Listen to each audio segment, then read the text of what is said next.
And we're back with another episode of the Lakers Fast Break podcast. It's Gerald Glassford coming right back at you here from Lakers Fast Break, Pop Culture Cosmos, where we cover the latest news and trends in pop culture each and every week, twice a week, wherever you get your podcasts. Inside Sports Fantasy Football just started up its sixth season of fantasy football knowledge for you, Joe Soro, and also as well, Chris Sardieri. I actually popped the show on the Pop Culture Cosmos podcast channel this week, but last week I popped it on the Lakers Fast Break and Inside Sports Fantasy Football. So go ahead and check it out today, wherever you get your podcast. Plus also as well, go ahead and check out what everybody's doing, including Daniel Berry Sports Highlights. Also as well, Lakerholics crew at Lakerholics.com. John Costa was on the other day, yesterday, in fact. Lakers Corner and Clutch Talk. He had a great conversation, although I bet he regrets some of his picks in his all-time Lakers draft, as Lakers University, I think, got one up on. Yeah, just have to say it out loud. Sorry, John. Didn't pick that great, but better luck next time, my friend. Also, as well, go ahead and check out what the guys are doing up. Of course, Lakers in 5, Empire Jeff TV, the John McCallion channel is back up and running. All these great places. Please like and subscribe, but also become a member and join our membership plan. YouTube has asked me to start a membership plan, and so I did this past week. And our first member is none other than Xbox. Mark in Australia, our good friend out there down under, he is our member, so he gets the call out and every time.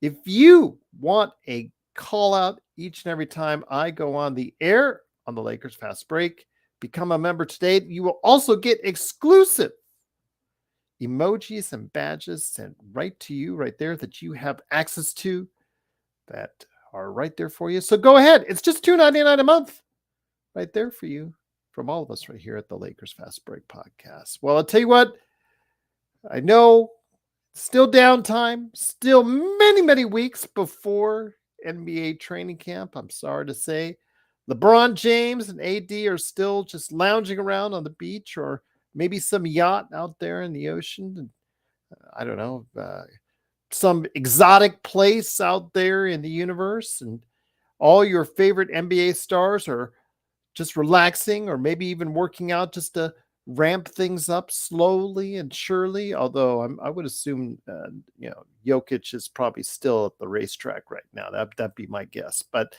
be that as it may, people are still enjoying their off season. And so that leads me to my question. With all the moves back and forth before the Olympics came around, who had the best off season? I'm going to get some different opinions on that in coming days. We've got Alfred Esmond, our good friend. He is coming back on the show on Tuesday to go ahead and share his thoughts. But first up, he got dibs. Is, of course, a legend indeed, a guy who's gutting it out right now, and I hope he feels better. It is, of course, the Legend 350 himself, and Legend, great to have you here. I do, in the description below, I will, as soon as I copy and paste it, will have your new channel, which you will go ahead and explain to the people out there at the end of the show what it's all about. But I will have the link right there for you. Legend, always great to have you back on the show, my friend. I am happy to be here, Gerald. Happy to be here. What's up, Darren? What's up, Derek? Great to have you here. Great to have everyone here. It is Gerald Glassford again. Thanks so much for watching, listening. Truly appreciate it. So, my friend, I don't want to say this was the most chaotic of off seasons, because I don't think it was, not by any stretch of imagination, because I think you had some teams that were willing to go all in, and you had some teams with this new CBA, the tax aprons, the first, and then the second, and then the one you don't, which the second, which you don't want to go over, or else you really get some kind of penalties. And there's some teams that did go all the way in, like Boston. They re-signed people, so they're knee deep into it. Of course, their owners are selling, and rumor has it Jeff Bezos might be buying. But there are other teams that you almost could hear the directives. It's almost like we were in the boardroom with some of these NBA teams where the owner said, you will not go over that second tax apron.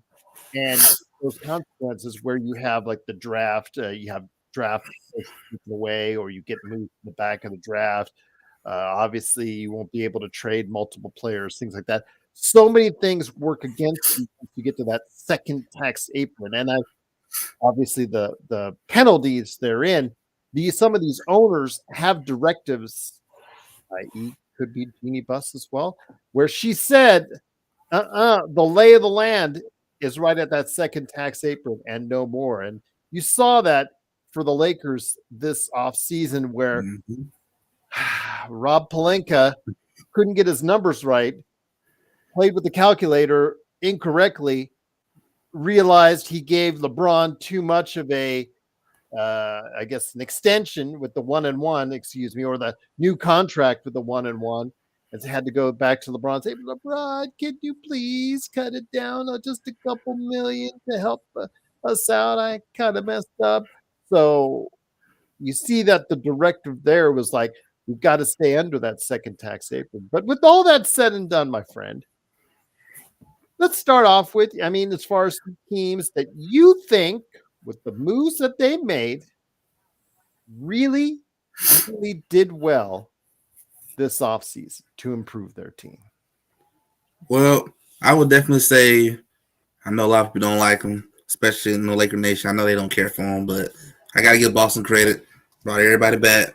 So they did good on that part. Not for sure how long you're going to keep that unit together because it's getting expensive. But they did good to keep them together. I think Philadelphia definitely got better by getting Paul George. So I thought that was a very good move for them. Mm-hmm. The only thing I don't think I might say is concerning for them is, can Joel Embiid stay healthy to make it all work? And another team I would say that did pretty good to me, Oklahoma, I think they did a really good job getting Alex Caruso. Actually, I really thought the Lakers was going to get him back too. I really thought the Lakers would try to bring him back. But I thought the Thunder did good getting Caruso.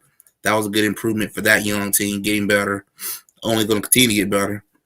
And then the last team I would definitely say that is starting to maybe do developing process is San Antonio, starting to build around Victor Wembanyama, getting Chris Paul to help mentor a lot of their young point guards, as well as mentor Victor Wembanyama as well. Harrison Barnes too, who is now an aged veteran. A lot of people are like, oh, I remember him. Maybe he was on that Golden State title. That was many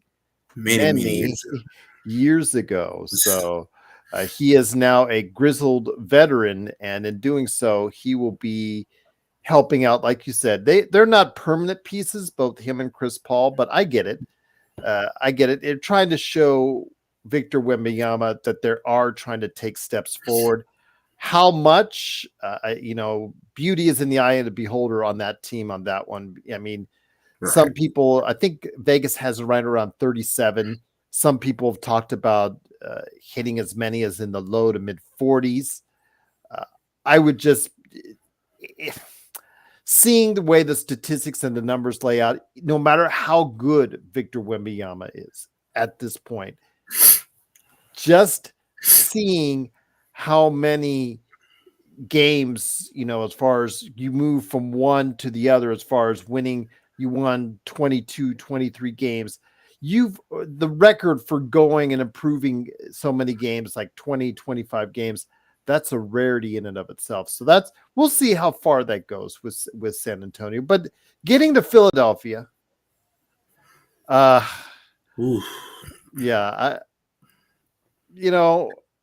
JSJ, that's what we'll talk about on Monday with Joe. Joe and I got that planned out on these whack out rumors on that. Okay. I don't even want to waste my time on it right now. Joe and I will go over on a Monday. I have much to say on that issue. But Philadelphia, you see them right there. Remember, they had pretty much a clean slate. It was basically Joel Embiid, just basically Tyrese Maxey. You had Kelly Oubre coming back, and that's it. So they filled out the roster pretty good. Daryl Morey, Trader Daryl, I think is as he's called, did a Perfect pretty name. good job with what he had to fill out the roster. Now let's take a look at a detail. You see their starting five projected if everybody stays healthy during training camp. Maxie and Oubre Jr., Paul George, who again was their big signee, and of course signed him away from the Los Angeles Clippers and the new toilet bowl dome that they have. Caleb Martin and Joel Embiid, backed up by Lowry, Reggie Jackson, Eric Gordon. You see KJ Martin. You see Gershon Yabusele, who they just signed last week to a league minimum contract, coming back over from the Euro League after a fine performance in FIBA. Backed up by Andre Drummond and Adabona. And I have a feeling Andre Drummond's probably going to start more games than Yeah. you think he will, because no one's going to think Embiid's going to play 82 games. So with that said, looking at it, their tax penalty is still, I mean, at this point, 181.7. They still have a little bit of maneuverability before they approach that second apron. So they still have some games they can play. They just pay a little small tax penalty, which right now you see 18, and that's something that's doable for most of these owners in the league. Your thoughts on how far this team can go if they are considered to be by you one of the best teams as far as having one of the best off seasons this off season? It all come down to Joel Embiid's health. He's to complete the big X factor. If he can stay healthy and this thing can flow, I could see them knocking off Boston. I could see it happening. Mm-hmm. But if he can't stay healthy, this ship is going to go down the same way it's been going down the last couple of years. First and second round, I'll say second round exit. But Joel Embiid is he's all it is to the whole equation. He's the one that's going to decide the whole fate of this thing, pretty much. Okay. Fair enough. Fair enough. So with that, I ask you now, my friend, and once again, this is the Lakers Fast Break. It is the Legend 350 along with me, Gerald Glassford. Thanks so much again for watching this thing. Truly appreciate it. Big shout out again to our member, part of our membership program, $2.99 a month. That is Mark Xbox down in Australia. Truly great to have him a part of what we're doing here. Want to ask you, with that said, in the East, one of the notable names that was traded, and depending on who you talk to, was a good offseason or a not so good offseason, was the New York Knicks, who are really going all in now. And after making the trade for Bridges, what was it, for 6 picks, if I remember correctly? I think about 6 picks. I think it was 6 first rounds involved in some form or fashion or another, whether it's swaps, whether it's actually full first, what have you. So they're all in. They've got the Villanova crew in New York. So with that said, my friend, I want to ask you this. When it comes to the New York Knicks, how good was their offseason? I would say it was good adding Bridges. I do feel like they may have gave up a little too much, but I like that they're going all in. They're trying to win right now. I do kind of wish they would have went and got a really, really superstar player, but I know that's kind of hard to do right now. But they got him better. It's just that Bridges part is just what they gave to get him is kind of, to me, a little concerning. Because I think that's a lot to give up for someone that he'll make an impact, but not a LeBron James or Steph Curry like impact to give up that much. So how does their rotation work out? I'm trying to find Bobby Marks's cheat sheet guide to the New York Knicks. I'm not able to find it as of yet, but I'm looking still. But okay, you have OG Anunoby, and you'll have Miles Bridges as your front line. That's impressive. I'll say that. As far as from a defensive standpoint, the way they're able to go ahead and play defense, two of the best defenders in the league, I get it. I understand it. They're switchable. They'll be able to guard on the ball against anyone, whether it's guards or forwards. I get that. And they can both shoot anywhere from 35 to 40% on the three-point line. Creating, ball handling, they're going to leave to Jalen Brunson, and I don't blame them a bit. Where do you see the problems lie with the New York Knicks? I am curious to see Julius Randle's health in the long run. I know he's been injury prone. And that's a problem because where does Julius Randle fit in this offense? If you've already got two forwards in Bridges and Anunoby. I was wondering that a little bit too, and I looked at it. I'm like, it looks good on paper, but then I'm like, what do you do with him? Yeah. So they got some questions they got to answer about how they're gonna do this lineup. And he seems to me, and it's so sad because this is from, he was originally drafted by the Lakers. It seems like he and Brandon Ingram are following in that same pattern where they have a style of play that doesn't exactly fit with the specific teams that they're on. We already seen this with Julius Randle before in New Orleans. When he was on New Orleans, just didn't quite work out. So he went to New York, actually played well enough to become an all-star, but his style of play, I'm not sure is conducive to what they'll want to do in New York. So it may be a little bit combustible, or it may lead to him being traded for some assets. But what kind of assets could you get if you're New York? That's what I was thinking about too. They might end up maybe gaining some of that asset they lost in the Bridges trade and get it from letting go of Julius Randle. But if they try to keep him, I just don't know how you gonna juggle all this together without people stepping on each other's foot. And it's just interesting because, again, when it comes right down to it, a lot of people have mapped out the Knicks as having one of the best off seasons. They're going all in. No one can say at this point that they're not. You said, did you say Boston also had, coming off the fact that they did come off the World Championship, as terrible as that is, had one of the best off seasons? Or who else in the East did you note had one of the best off seasons? Outside of the Knicks and Philadelphia, I think Boston will be my last one. I really think they did good to keep all their pieces from that championship. And then got the motivation now for Tatum going through what he went through with the Olympics, and then what happened with Jaylen Brown as well. So I feel like all that together, I think it's going to be made like a good off season for them, keeping all their pieces. I just want to go ahead and flash real quick. I did get a hold of the New York Knicks that's the way they're going to put out. So they're going to put out Brunson, Mikal Bridges. I said Miles, but it's actually Mikal Bridges. Miles is in Charlotte. OG Anunoby, Julius Randle, and Mitchell Robinson. So you're going to move Bridges down to the guard position. You're going to have Randle as your power forward, which I don't know defensively how that will work. Again, and Mitchell Robinson, his health.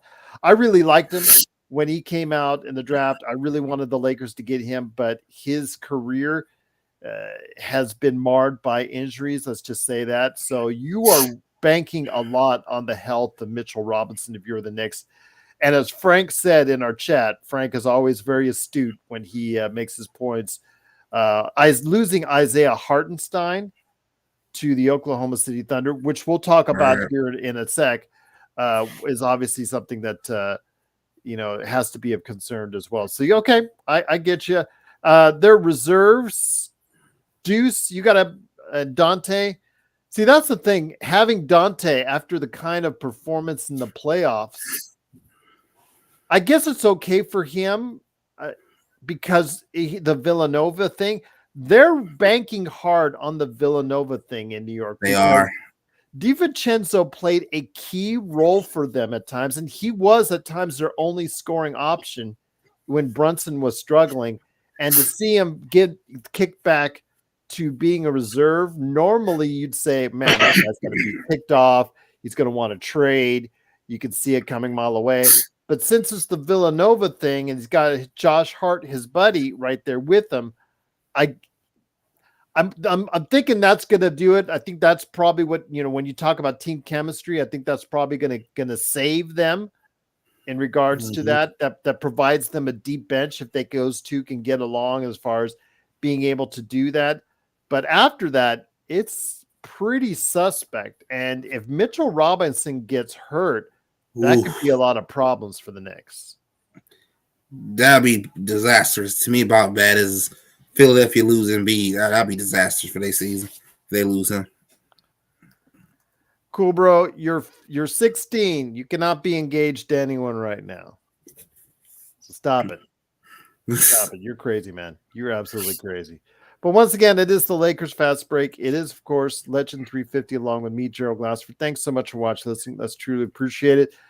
I do want to bring up the Boston situation because for Lakers fans, the only thing that's great about this is the fact that they are pricing themselves just way out of the marketplace. Their maneuverability will be nil here in a couple seasons or less. I think by next season, they will just absolutely have no maneuverability at all. All their money will kick in and absolutely will be just hampered to do anything going forward, which is for the Lakers and other, the other 29 teams out there, a good thing. So what is it about the Celtics that really caught your eye in regards to how they worked it out this summer? Just being able to keep their pieces. I really thought that in the long run, especially with the new tax and all going on now, I really thought they were going to lose maybe one or two people off this championship team. But the fact that they managed to not lose nobody, I thought was really good for them. But at the same time, I'm kind of thinking like, well, Al Horford getting older, so his time is definitely coming up, and the team getting more and more expensive. So I'm knowing this team is eventually going to have to fall apart soon. So I just thought it was pretty impressed they managed to keep this entire thing together, at least for maybe one more hurrah. I can't see this team staying together maybe after the next season. Well, there it is right there. Then, in regards to the Boston Celtics, that's a lot of money. Yeah. You see their projected salary, according to Bobby Marks, is going to be $225 million. You know what? They were able to get away with having maybe a below average bench last year. Sam Hauser hit threes for them. Peyton Pritchard was hot and cold. After that, it was kind of a, pretty weak option for them, but they were able to have the health of most of their players, sans Kristaps Porzingis, being able to do that. But right now, Porzingis is going to be out with that leg issue that suffered during the playoffs. So he's going to be out at least the first part of next season. So they have Al Horford, the Methuselah himself. That's going to probably be, they're going to have to incorporate at some point in time to get him back in there as their center, and he's going to have to be their center again for a little while. I think they still have enough talent as far as that starting five to get through it. But if they do suffer any injuries with Tatum or Brown or White or Holiday, that could be a problem. That could be a problem, Legend. Definitely be disastrous. That was just another Embiid situation all over again. Tatum Brown would have go down. One of them or both is over. Season washed. You lose one of them, you might can still hang on. You might can hang in there. Lose both of them, then you might just go on and tank at that point. But Drew or Derek still major pieces. That would hurt them. They lose one of them. And then, like you said, the bench is okay. It's not great, but they had health on their side all last year. Everybody stayed healthy. So that pushed them right on through. But this time, you got to have to bank again, hoping that nobody get hurt and the major happens. One of the things I did want to talk about, I think that for me was kind of impressive what they did with a very limited options and budget, which again, I'm envious of because the Lakers had the same kind of problems and did less in the offseason, was the Milwaukee Bucks. And I do want to mention them. is having one of the better off seasons because I think they got the steal of free agency in Gary Trent Jr., who is replacing Malik Beasley as far as at the shooting guard position. And if Gary Trent Jr. can get to anywhere he was at as a member of the Portland Trailblazers, because I thought he was a pretty good on the upswing player with Portland. He just got lost in Toronto, and hopefully he will find himself because he's on a 1-year minimum contract deal. It's a prove it to me deal. And even as hard as I am on Beasley, Beasley still got a decent contract, I think, in Detroit when he moved over to Detroit. So there's money out there if he can have a decent season. So with Milwaukee, it's always about health, but you see they're closing in on $200 million for the salary. They're into that second tax apron. They're already hurting, and they're going to have to figure out. I don't know if they're winning big. If the Giannis Antetokounmpo and Damian Lillard combo finally start gelling and they finally starts leading to some games, winning games. They were winning games last year, but they were winning and having issues. If they can just win and not have issues, then, and they're in the top 3, they're going to have to figure out, they're just going to have to say, you know what, they're going to bite the bullet, pay the taxes, take whatever, I guess as far as problems or issues or concerns when you go beyond that second tax apron, because they'll be competitive in the East. Is this a team just starting early right now? Obviously, you can always reserve the right to change your mind before the season starts. Is this a team that you could see competing near the top or at the top of the Eastern Conference? Definitely can see the Milwaukee Bucks being in the top 3. As long as you got Giannis Antetokounmpo and Lillard together, always going to have a chance being in that top 3. So I definitely think they will be there. And like you said, Gerald, very good pickup getting Gary Trent. Definitely say that was a good pickup. And then also he picked up Taurean Prince when he was free. He came back there as well. So I thought that was a pretty good pickup as well. So I think these guys definitely be in the top 30.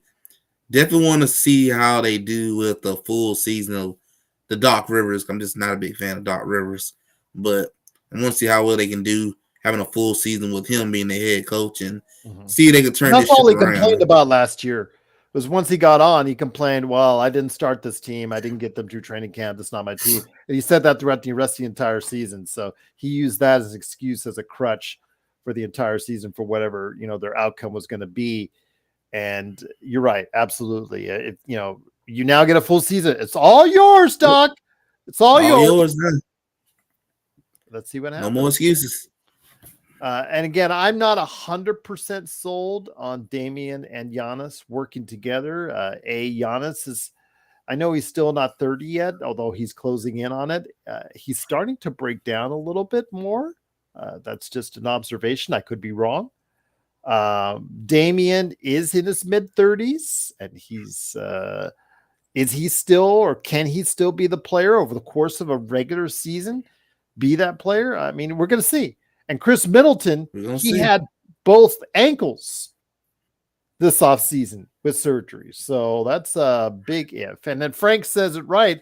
I mean, how many of these people can defend? I think that's a problem. I know that we got an email from someone that to complain that we don't talk about defense enough on the show.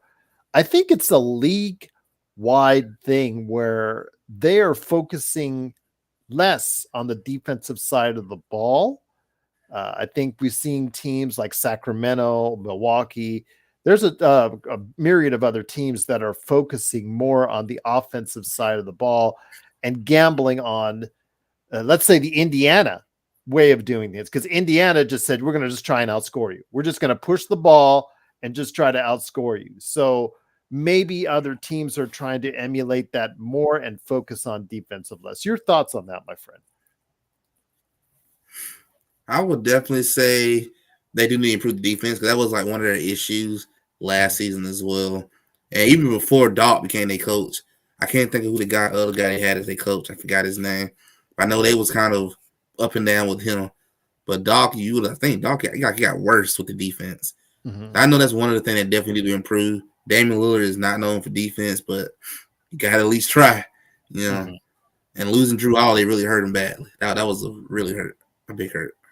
Yeah, and so I think they had a decent offseason. Again, the Gary Trent signing, it's good, but with a lot of these teams, their health is going to be first and foremost.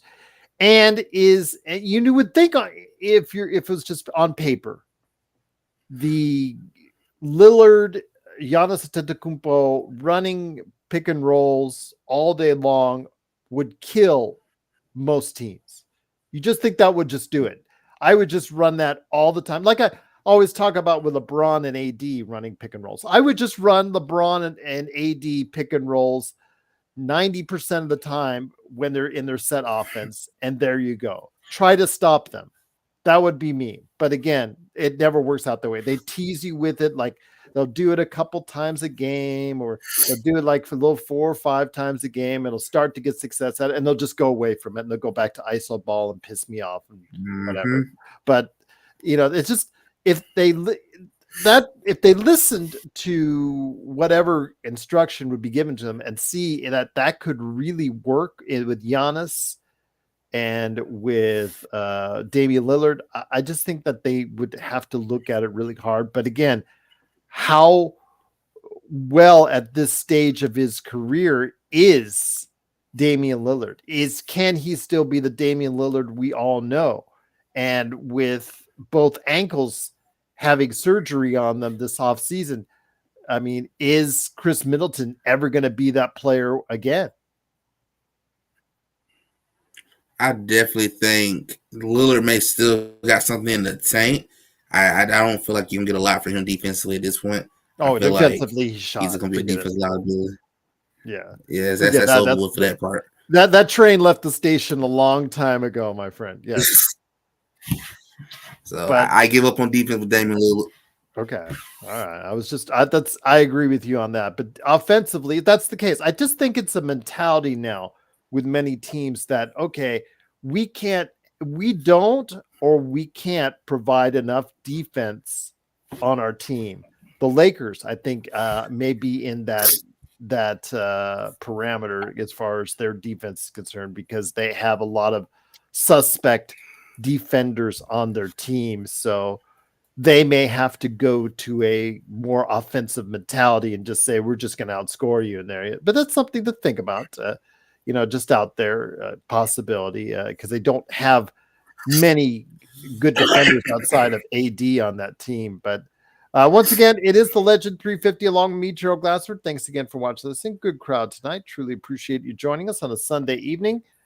In the West, I just wanted to hear your thoughts on this. And again, I will be coming up with part 2 on Tuesday. I'm trying to schedule with Alfred Esmond on who we thinks is some of the best teams off seasons as far as it's concerned.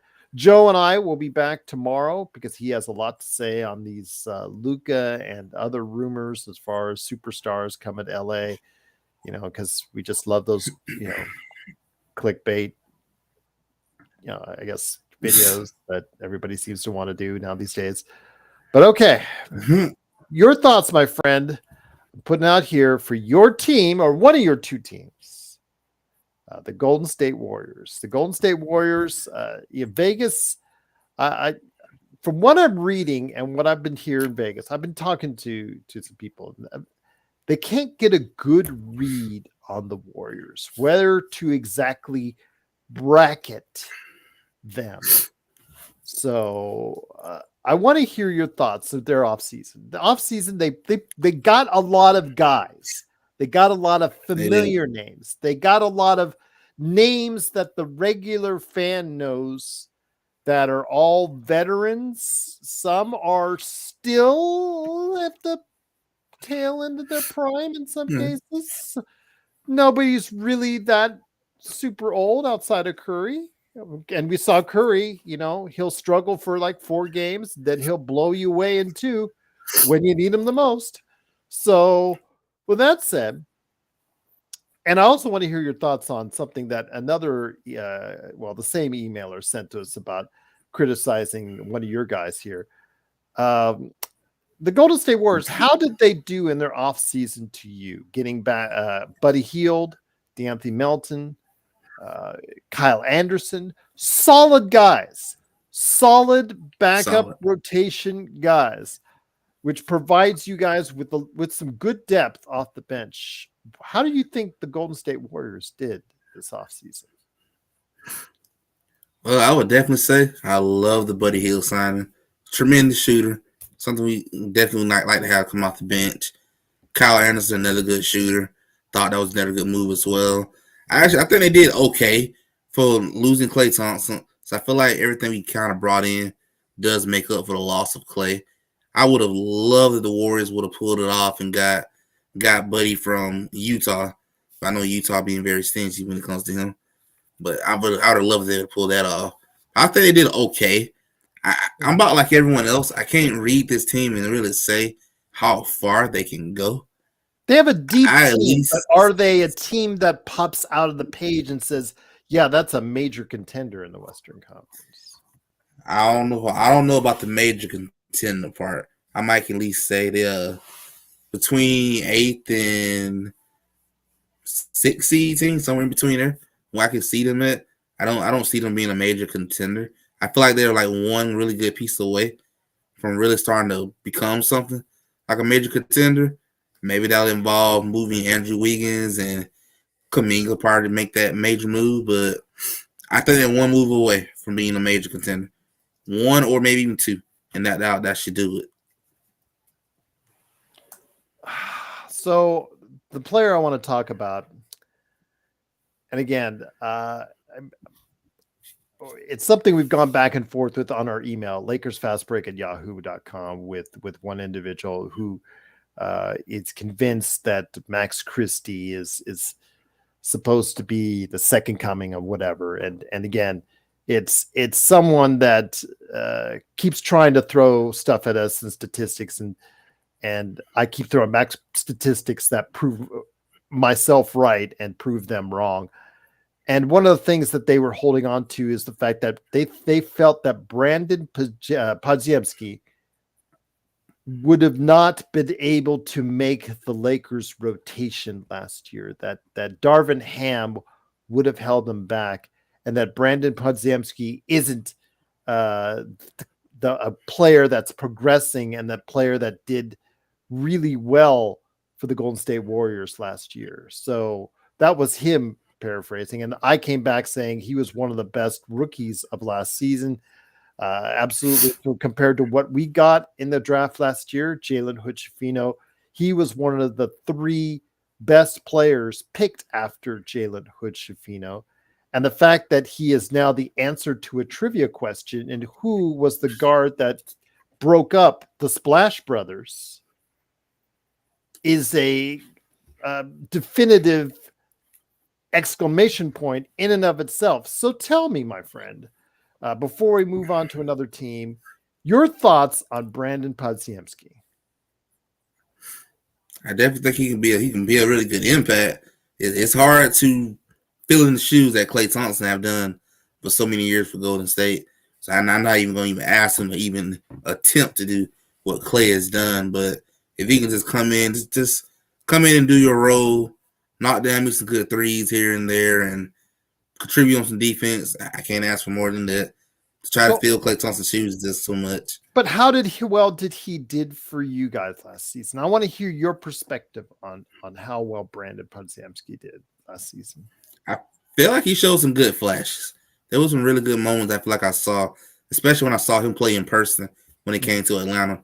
I really like what I saw from him. He showed good flash, built toward the future. I would keep him as long as I can, just because I feel like him and Kuminga both really good pieces together going toward the future. But I think he's really good. And I will try to build with him if we can. But if something good come along, you can trade him. I can't blame you. Well, yeah, I mean, he's not going to be a superstar by any stretch. Yeah. I'm not saying that, but the fact that I think that his talent got him to a starting position last year in his rookie season, by the end of his rookie season, dictates the fact that he would have progressed well with any team that he was on. So I'll just leave it at that. I just think that individual who was trying to shed some negative light on Podziemski and said he wasn't impressed with Podziemski, I think is just not understanding the game of basketball. And I'll just leave it at that because Pods, again, there must have been a reason why Steve Kerr, who has won how many titles, used his infinite wisdom to break and up the Splash Brothers and put him in the starting lineup as a rookie. He obviously saw something, and that would have been something that any coach would have been able to see and utilize as far as in rotation. So, again, just I love proving people wrong, and in this case, I think there was no doubt about it. And I appreciate you siding with me and seeing the fact that he could be a pretty good player in this league. But tradable, absolutely. Everybody in this league is tradable to an extent outside of Victor Wembanyama. I don't think you're going to find a package big enough to trade Victor. I think he's probably the one untouchable. Maybe Jokic as well. I think probably that's the case. That you couldn't find too many more untradeable players, but they're for the most part. Everybody usually has a trade value at some point that you could throw at them that'll make you blink. But yeah, just wanted to know as far as your thoughts from your Golden State perspective. I know Atlanta probably didn't endear yourself with their offseason as far as what they did outside of Risa Shea, who again I would just say let him progress as best he can. Right. Under the circumstances, this is a team in Atlanta that's probably going to go back into purgatory once again. Yep. Don't worry, the Lakers are there with you. But I want to ask, who in the West really impresses you at this point? For the West, I would definitely got to really say I love what Oklahoma's doing. Oklahoma is just building and building and building, and the fact that they added Caruso was a really smart move. And I already said I think Oklahoma's gonna win their first title within the next 5 years. They're gonna win one. They're gonna get one of these titles. I would not disagree with you because they just are setting themselves up. And I've been accused of gushing over what they've done, what Sam Presti's done, but how can you not be envious? I mean, not only do they have talent, not only have they played the salary cap game probably as good as anyone, but they still, even after the trades that they made, Legend, they made all these trades and still have dozens and dozens of first and second round draft picks they can go ahead and utilize in further trades. It's almost unfair what they've set themselves up. And this for a team that actually they weren't even that bad for that long of a period of time. Their process, to use the Philadelphia 76ers term, was what? I mean, in the bubble, they were a playoff team. So Right. you figure less than 4 seasons later, they're back now on top of the Western Conference, right? That's what I'm thinking. I see them still being right back at the top again. And like I said, in one of these 5 years, one of these seasons, they're gonna finally do it. And I feel like they was close of peaking this season. They were close. And I feel like it's gonna add on to this, adding Caruso and continue to have their young guys growing, and Alex Gears is getting better and better. Shai Gilchrist is getting better. So I feel like their time is coming. Well, let me go ahead and I'll pop their numbers on the screen just to show you everyone out there what it's like, but just to see what I mean. And again, if I'm jealous, because as a Lakers fan, we have a GM that has managed to do very little of this as far as money management, asset management, draft pick management. I guess you'd say that it is what it is, because I guess I am jealous then, because we have a inept GM and the Oklahoma City. Yes, it hasn't produced a championship as of yet, Legend 350, but Right. man, it's like you're trying to get all the stuff in your favor in your corner.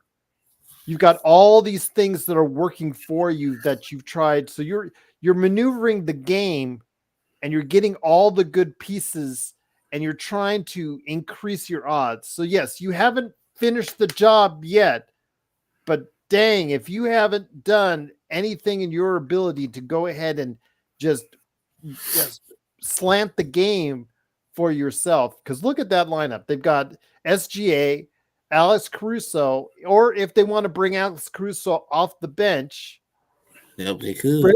put Lou Dort back at the guard position. You get Jalen Williams. You could put Hartenstein in there instead, and then Chet Holmgren as your center. And then you've got a bunch of young reserves, some of them already on really team-friendly contracts that you signed them to, that you can utilize in trades with them as well. So you've got depth, you've got youth, and you've got flexibility. Plus, look at their projected salary. We talked about their projected salary, for Boston at 225. Was it Milwaukee? I think was at 195. They're at $154 million for projected salary, even with what they've got now. Now, in 2-3 years, it will be much different because SGA was going to sign an extension. Jalen Williams will sign an extension. Chet Holmgren will sign an extension. And then now it gets blown up for there. But okay, for now, it looks pretty darn good, Legend. Yeah, they look good for the future, and that's why I Do keep you think telling they're people ready? That's the they're ready. question, though. To step further, to step all the way to the finals. Their time is coming. I keep telling people continue to sleep on Oklahoma, but within 5 years, this team's gonna win one of these championships. They're gonna get there first. I know Reggae Joe, who stops by in our chat every now and then, who is a huge OKC fan. Obviously is very biased, and I can't blame him. I can't blame him for being excited. If you're a fan of OKC, which I am not, but I admire what Sam Presti has done, you got to be excited. But you got to close the deal. You got to close the deal. So is SGA the guy that's going to be able to take it? That's the thing. Is SGA okay? He's a regular season MVP candidate. He got you to the second round. He very hard fought series against Dallas. I get all that. But is SGA the kind of player that's going to take you all the way when you need those clutch shots, my friend? I think he's capable. Still got a lot to learn because he's young, but I definitely think he's capable. And I'm curious to see just how well he continues to grow and continue to develop as a star. He got the star talent. He could have been MVP last year. And so I definitely think he's going to continue to get better and better. And we're going to really see if he can do it, if he can be that star that can lead a team to a championship. We're going to find out within the next couple of years. And Empire Jeff, they could do the Dodger thing if they want at the trade deadline. And they can spend. They can spend money. They can spend assets. They can trade assets. They can trade young players if they want. If there's a superstar that becomes available for whatever reason, and you want to trade him for 6 picks, 10 picks, they could do that. They can do it. They could do the Dodger way, as I'm, because I know Empire Jeff TV, covers the Dodgers and does a great job of doing that. He would say, that's the Dodger way, to go at the trade deadline and get who you need. They could literally do that now. But again, I'm not 100% convinced that they are taking that next level. Obviously a 50-win season. Yeah, I no problem. Could be number one again in the Western Conference. Absolutely. But I don't know if they're going to pass up, Luka and Dallas Mavericks. Will Minnesota take that next step as well? Because you have all these young teams now, like Minnesota and Oklahoma City, that are both in the same place, Legend, and only one of them may be able to go ahead and advance. And you got Minnesota that used last season as a learning tool in regards to, I thought they were going to go all the way. I thought they were really going to go all the way because of how well they destroyed Phoenix and how the fact that they looked good in those first couple games against Denver, where they just absolutely dominated defensively. at the perimeter, which I always talk about. Perimeter defense is just such a thing with me. And the way they were guarding perimeter, the defense in those first 6 games of their playoffs was just absolutely just a clinic. But then it all fell apart. And then in that Dallas series, Anthony Edwards and Cat just could not find range. I don't think they hit the broadside of a barn, to give you, to use that old vernacular.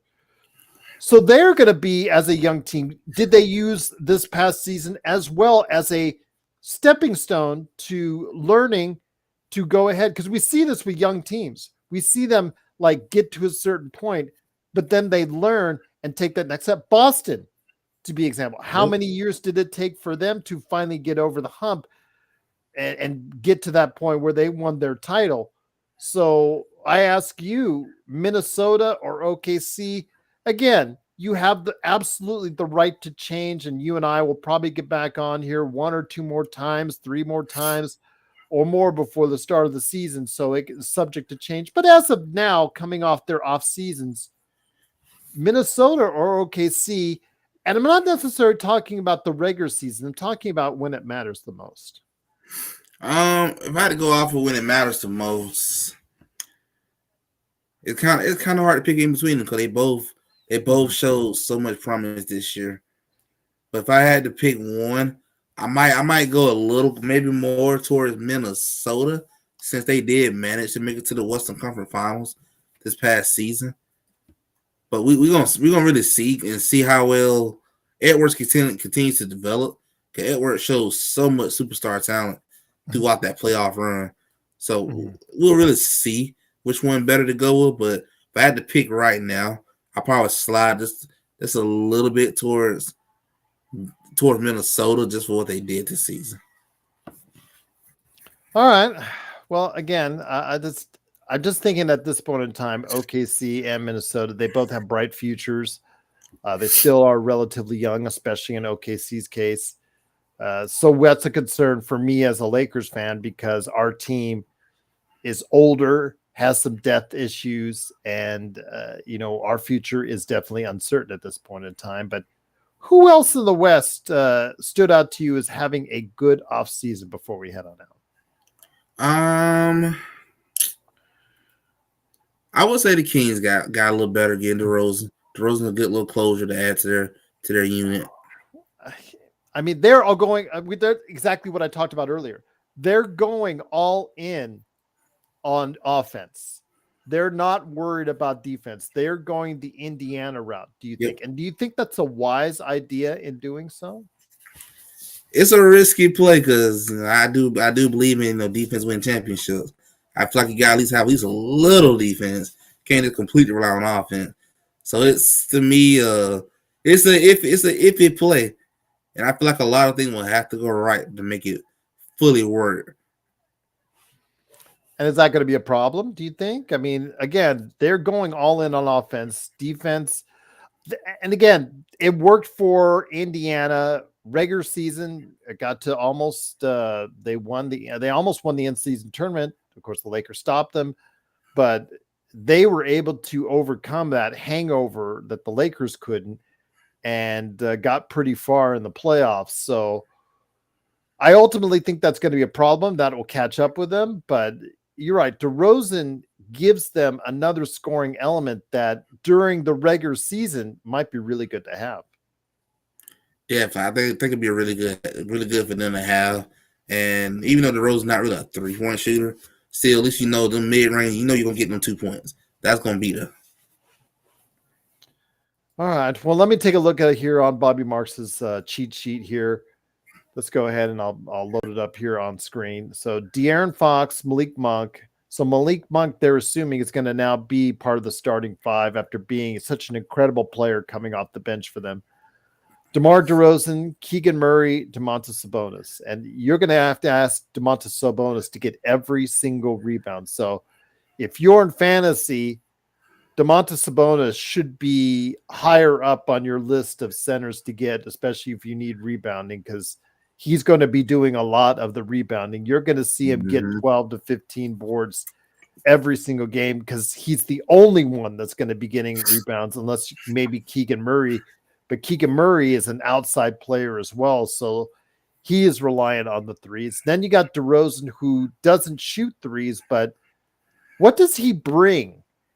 Just sheer offense as far as for me, I think I would probably have him come off the bench and be that guy that plays 25 minutes and gets you 17 to 20 points coming off the bench. But I see in this lineup, he looks like he's going to be starting. So do you think it'll be a good fit with what he does? Because he does not play the same type of up and down 3-point shooting game that a lot of the players, including on this team, play.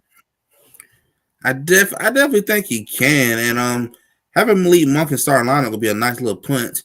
I want to see how their bench will play now with Malik Monk not being a 6 man, but I think the team will definitely do pretty good. And Sabonis might be the year Sabonis finally becoming an all-star. It could be the year he finally get up in there.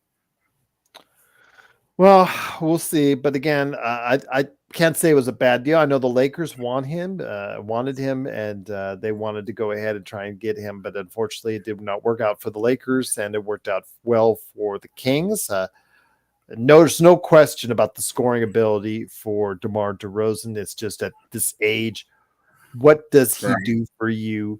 And how well does it fit on their team? Because it looks like they're going all in on an offensive scheme. I think a lot of teams saw the success of Indiana and are trying to emulate that because they can't find perimeter or good on-ball defenders out there or get them. And if that's the case, they're just going to go ahead and say, okay, I'll have to just beat you with more offense.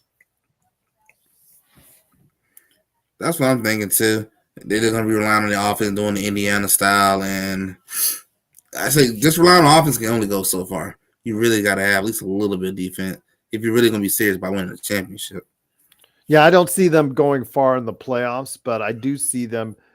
They're just going to outscore teams, and they're going to win probably 45, 47, maybe even get close to, surprisingly, maybe 50, depending on who you talk to and who you ask. Just because the fact that they will outscore a lot of teams, maybe on the back end of road trips coming into Sacramento, and they'll just run you off the floor and get some easy wins that way. But yeah, definitely interesting how some of these teams are just going all in on offense and just, again, not worrying about the defensive side of the ball all that much, which, again, for the regular season, I guess doesn't bother as much because, again, you're just the play is different during the regular season as opposed to the postseason. But once it comes to the postseason, the men will separate themselves from the boys as far as the offensive laden teams versus the defensive laden teams. Although Indiana did get farther than most anyone expected with the play. Things worked out for them against the Knicks. Things worked out for them, and they had a chance to go ahead and beat Boston on, I think, 2 occasions, if I'm not mistaken, or was it 3? Where they had them down to a final couple minutes or final shot or 2, and could have gone the other way. So yeah, never know, my friend. But of course, it is the Legend 350. So before we head on out, it's been a good hour, my friend. I know it's late for you, but before we head on out, you've got a new channel. I've actually going to go ahead and put it in the description. So you tell everyone out there what you are cooking up with your brand new channel right there for the Legend 350. Well, for my brand new channel, I am definitely going to be cooking up a lot of sports talk. Definitely be talking a lot of NBA. Working on my first video for that channel right now, discussing the Caitlin Clark versus Angel Reese Rookie of the Year. I'm going to do a lot of different podcasts, and definitely want to be inviting you, Gerald, and many others to come on to talk a little sports. Always. And I'm trying to wing in some college football as well, because I know college football is here, and I would love to have brought up that Georgia Tech stunning Florida State win. So definitely talking a lot of different sports. Well, I can't wait to check it out. Can't wait to go ahead and, whenever you're have me on, I'd be honored to be a part of that. But it is, of course, the Legend 350. Please go ahead and check out his new channel today. I put the link in the description, so there's no excuse to go ahead and not check out his new channel today on YouTube. Well, Legend, I know you, again, You're not feeling good, not feeling 100%, but you were able to gut it out, my friend, and I'm truly blessed to have you on back on the show. But any last thoughts, my friend, before we head on out? My last thought is to say, once again, thank you, Jared, for inviting me. Always fun to come here and talk NBA with you. And shout out to the great audience. Make sure you guys subscribe, hit that membership. You guys join a heck of a good community. And I'm ready for the NBA season to get started. I'm ready to go and get this thing rolling. Absolutely. You and I both, my friend. Please like and subscribe. I'm now back under 1,800 subscribers. So please get us back over 1,800 subscribers by liking and subscribing today to get the latest notifications when we go live with the latest Lakers Fast Break podcast. Joe Soro wants to talk on Monday about the clickbait rumors that are out there, but a different question will arise in that which superstar could find conceivably, realistically, or possibly find their way to the Lakers at some point in time down the line. Not next season, but maybe next summer or the next summer after that or next summer after that. We'll go ahead and talk about it since the latest dirt sheet Lakers stuff that comes out is that Luka will be the next Lakers. So we'll go ahead and talk about that tomorrow since that's what Joe wanted to talk about instead of somber yapping on Kobe Bryant Day, but I forced him to go ahead and do so, and he actually enjoyed himself in talking about Kobe Bryant and Kobe Bryant Day. Tuesday, I have Alfred Esmond. The man, is coming back, talking about who he thinks did well in the offseason. Legend, get some rest, feel better, my friend. You're welcome back to join me on Tuesday, or if you want to come at any point in time back on the show, you hit me up and we got you covered, my friend, always. Sounds good. All right. Once again, it is the Legend 350. No excuses not to go ahead and check out his channel. It's in the description below. It'll be on YouTube and also as well, wherever you get your podcasts. It's in the description. It's right there. Copy and paste. It's that easy. Right there. First video coming soon, guys. There you go. Looking forward to it. Again, subscribe to Legends show and channel, and hopefully you'll also subscribe and like and keep on watching us right here at the Lakers Fast Break Podcast.